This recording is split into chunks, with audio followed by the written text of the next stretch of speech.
अस्सलाम वालेकुम व्यूवर्स, मैं हूं हारिस अज़मी और इस हफ्ते की अहम एस्ट्रोलॉजिकल न्यूज़ लेकर आपकी खिदमत में हाजिर हूं। ये हफ़्ता बहुत इम्पॉर्टेंट वीक है सितारों के एतबार से। असल में इस हफ्ते के शुरू में एक ग्रहण होकर हटा है और इस हफ्ते के कुछ ही दिनों बाद फिर एक और ग्रहण होगा। ये हफ़्ता 5 अगस्त को इख्तिताम पजीर होगा, तो तब चांद के ग्रहण के जो 27 जुलाई को होकर हटा है उसी के असरात होंगे। पूरे सोलर सिस्टम में उसके असरात अभी तक बाकी हैं। जब तक वो असरात ख़त्म होंगे तब दूसरे एक्लिप्स का सामना करना पड़ जाएगा। 11 अगस्त को सोलर एक्लिप होगा। इस हफ्ते का और अगले हफ्ते का जो हॉरोस्कोप है वो बड़ा इम्पॉर्टेंट हो गया, बहुत अहमियत इख्तियार कर गया। हम लोग फर्दर बयान करते हैं कि इस हफ्ते हर सितारे को किस तरह के हालात का सामना करना पड़ सकता है। ये एक इवेंटफुल वीक होगा। इस वीक में जो नॉर्मल सरकमस्टांसेस थे, जो नॉर्मल स्टार सिचुएशन थी, वो नहीं रहेगी।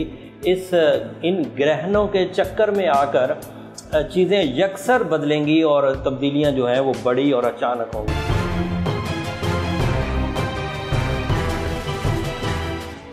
अस्सलाम वालेकुम स्कॉर्पियो, मैं भी आपका बहुत बड़ा फ़ैन हूँ। आपकी आर्टिस्टिक एबिलिटीज़, आपका आइडिया मेकिंग, आपका सीधा और साफ चलने की सलाहियत, आपके मोहब्बत करने के अंदाज, आपकी जो कूल बिहेवियर्स हैं वो इतने स्ट्रॉन्ग हैं कि मैं उससे बड़ा इंस्पायर हूँ। लेकिन वक्त एक ऐसा आउटर सोर्स है, एक ऐसी खारजी ताकत है कि जिसकी सपोर्ट से ही हमारी ये सारी मूड्स और स्किल्स आगे बढ़ते हैं।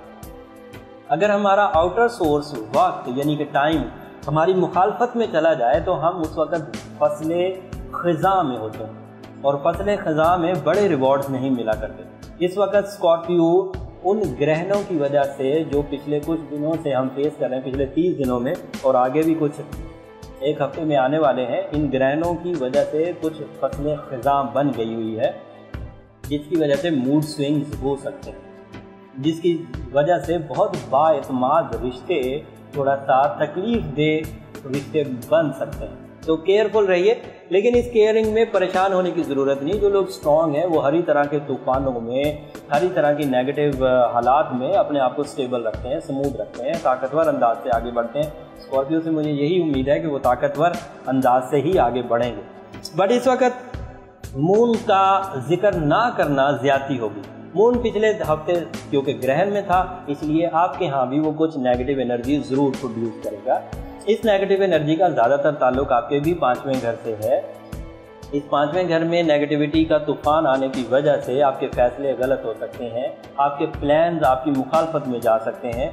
जिन चीज़ों पर आप बहुत ही इत्मीनान से काम कर लेते थे, उन चीज़ों पर काम करने या उन मामलों को सुलझाने में अब थोड़ी सी तकलीफ़ हो सकती है, मुशक्क़त में इजाफा हो सकता है और रिवॉर्ड्स यानी कि उसके मुनाफे में या उसकी खुशियों में कमी आ सकती है। दिस इज़ एक्सपेक्टेड, बट इसमें परेशान होने की ज़रूरत नहीं। ये एक पीरियोडिक डीफॉर्मेशन है, थोड़े अरसे बाद सेटल हो जाएगी। लेकिन ये थोड़े अरसे में थोड़ी तवालत आ गई है, बिकॉज जब तक ये सेटल होने के एज पर पहुंचेगी तब सोलर एक्लिप्स शुरू हो जाएगा 11 अगस्त को। अगले हफ्ते उसकी इन्फॉर्मेशन मैं ज़रूर दूंगा, वो आपके लिए बड़ी मुफीद होगी, उसको ज़रूर फॉलो करिएगा। इस अजीज़ो अकारब को इस वक्त देकर, या दूसरे लफ्ज़ों में रिश्तों को वक्त देकर उन्हें बचाना या उन्हें मजबूत करना होगा। नाराज़गी का अनसर बढ़ता हुआ नज़र आ रहा है। लोग खामखा आप पर आपसे नाराज़ होते रहेंगे, तो इसलिए थोड़ा सा आप अपने आप में सब्र का पैमाना थोड़ा बढ़ाइए, ताकि अगर लोग नाराज़ भी होते हैं तो ये समझ लीजिए कि ये वक्ती है, लंबा नहीं चलेगा। अदरवाइज़ जो आपके लिए रेमेडीज़ हैं जो आपको इस कबाहत में बहुत हद तक सपोर्ट कर देगी, उसमें ओपल स्टोन, फायर ओपल स्टोन पहनिए, बहुत अच्छा है। ऑस्ट्रेलियन पहनेंगे तो और भी अच्छा है, अगर वाटर ओपल पहने तो और भी अच्छा है। इस तरह की नेगेटिव एनर्जी को बहुत हद तक बैलेंस कर देगा।